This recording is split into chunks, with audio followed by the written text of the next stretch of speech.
J'aime ce que la Bible me dit en Ésaïe 15, verset 17. Si vous êtes véritablement de Dieu, le diable ne réussira jamais quoi que ce soit contre vous.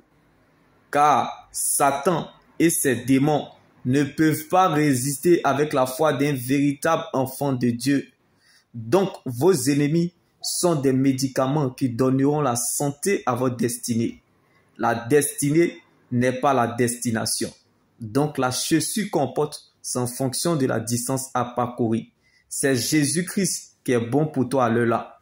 Car nous avons déjà des problèmes qui dépassent les menaces. Alors ne laisse personne te priver de ton éternité, qui est l'enjeu majeur de ton existence. Reste focalisé sur le Seigneur Jésus-Christ seul, car la preuve, la valeur et la raison de ton existence, c'est ton salut en Jésus.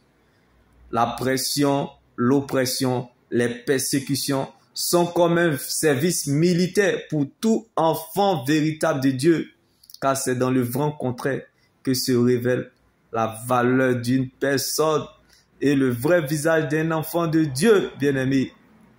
N'oublie surtout pas que le diable, vos ennemis, les démons, Satan, sont les bons petits de Dieu. Ce sont les éléments essentiels de Dieu qui jouent le rôle le plus important dans le plan de Dieu pour votre vie, plus mieux que les 5 ministères, car c'est Goliath qui a révélé David.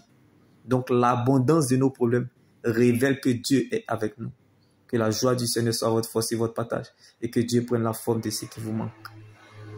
C'est parce que tu ne sais pas qui tu es. Sinon, tu allais voir ce problème différemment en ta faveur. Donc le problème n'est pas le problème, ni ce qu'on t'a fait, mais le problème est ce que Dieu a dit à ton sujet. Tu ne deviendras pas autre chose que ce que Dieu a planifié, programmé, décidé. Donc tu peux perdre ce que tu as, car la vie est ce que nous pensons. Le diable cherchera toujours à te montrer ce que tu penses.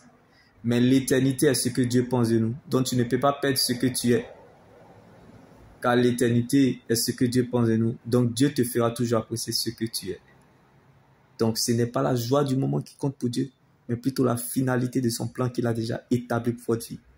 Donc tu es ce que tu deviendras et non ce que tu traverses. Donc la fête changera des camps.